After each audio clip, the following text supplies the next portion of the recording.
Paul Rowse joining me now from the Ballarat District Trotting Club. Firstly, hello Rousey. Good morning, Paul, and what a lovely day it is here in Ballarat. I'm tipping it's probably a sunny 16 degrees, but definitely feels warmer. Anyone wondering, Mark Hughes might be over the other side, and there's a little bit of tongue-in-cheek in that that intro that you just did. Lots going on here at Ballarat. I want to highlight and promote the Inter Dominon and the race night that you've got coming up and make people aware of the bookings and the tickets. But just very, very quickly, Flying Horse undergoing a major makeover. Certainly is, Paul. Probably well overdue. It's been on our books for about 5 years. We're very lucky we've got a very business and innovative-minded committee, so it's been a real driving force to make sure after COVID that this renovation goes forward. So looking to spend probably a little bit short of $5 million, virtually a complete facelift of the Flying Horse. I showed yourself and Mark from Woodlands a quick look around. Brand new sports bar, outdoor smoking area which aligns to the TAB.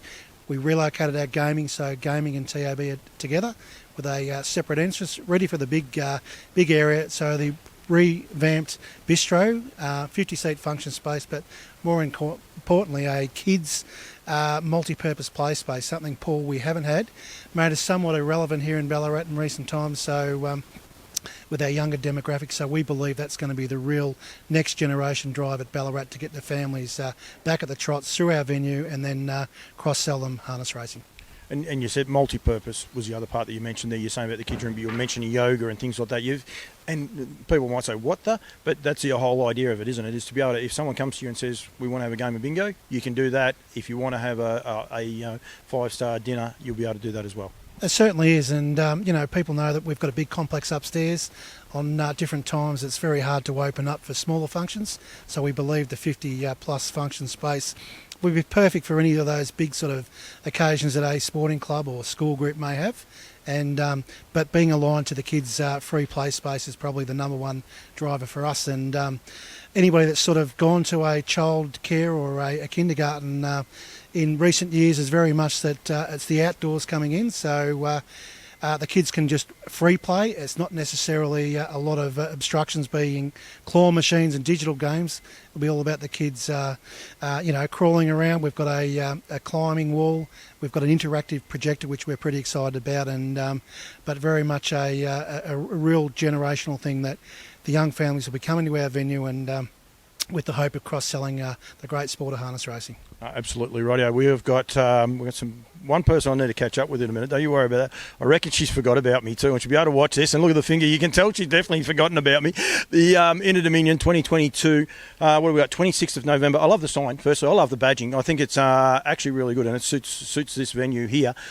One, you must be rapt to get the Inter Dominon back here at Ballarat. We certainly are. When we did it back in 2018, we had a Tuesday night, which was, it was a hugely successful night. HRV always had Ballarat in the back of their mind, and we were very privileged when they came up with the opening round of heats for Ballarat. So part of the steering committee, which working with both our regional clubs being Shepparton and Geelong, it's been a learning curve for everybody, and I think the HRV team now are doing a fantastic job thinking of all things that would happen on a big event like this, and I think they're thinking very commercial. And Fiona Mellor, as our acting CEO, is doing a fantastic job, but supported by a lot of good management people. And we have to think differently. I keep banging on about it till the cows come home. The industry needs to change the way we do it. We want to say, it's our trotting track and look after this bistro. They have to encompass. We have to spread our wings. We have to get things out there. We've got to be able to try and grow this Inter Dominon and showcase what a great event it actually is. Oh, it certainly is, Paul, and exactly what you're saying is something the way we've always thought of.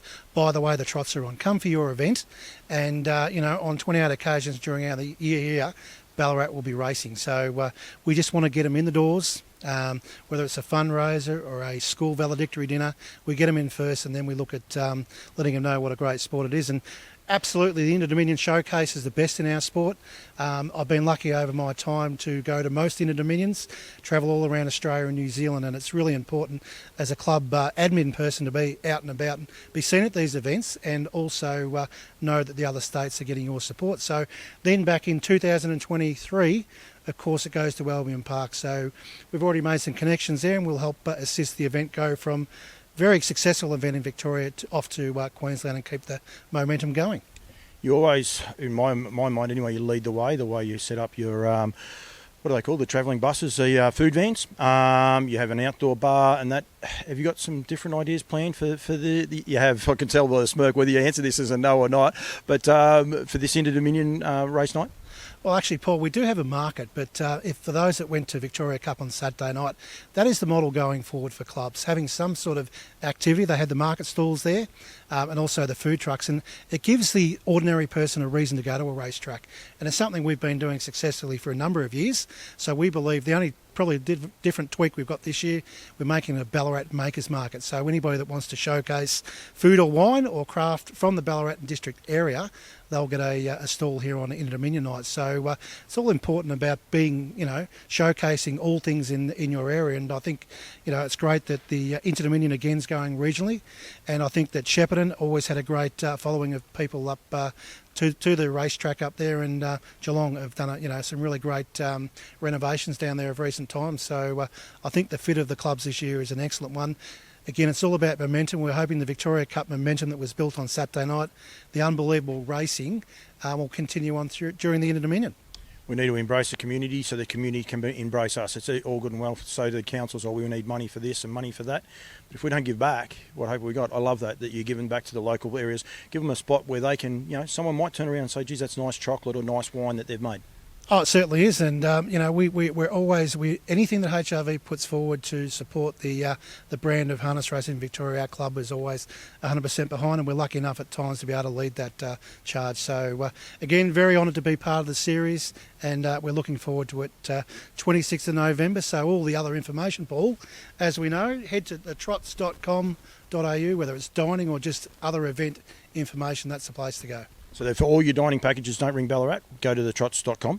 If you want to speak to me personally and book a package, I'll be happy to take the phone call, but the trots.com will have all the regional heat information there, as well as grand final night at Melton. But, we're very lucky at our club. We have a lot of traditional bookings, whether it's a feature event or the Cup, so we get a lot of return faces, but we're already fielding phone calls from right across Australia and New Zealand wanting to be here opening round of heats. I'll put the banner up down the bottom. Rousey, thanks very much. Thanks for showing us around. Looking forward to when this is all finished. And being able to have a meal here, you haven't, Usually's not happy when he misses out on a feed. My apologies to Mark. As I said, when you're booked on the Monday, Paul, it's the only day we're not currently doing meals like everybody else. We're a bit under the pump for staff. So, but we can't wait to the 14th of November when we get our bistro and area back, and the club will be in full swing ready for the 26th of November. People think I'm not bad getting clothing and all the rest. He's not bad on getting a free feed. Don't worry about that. If you want to know how to get a free feed, you've got to follow Mark Hughes around. Rousey, thank you. Good luck. I'll be chatting to you before that, but good luck, mate. Hope to see you there.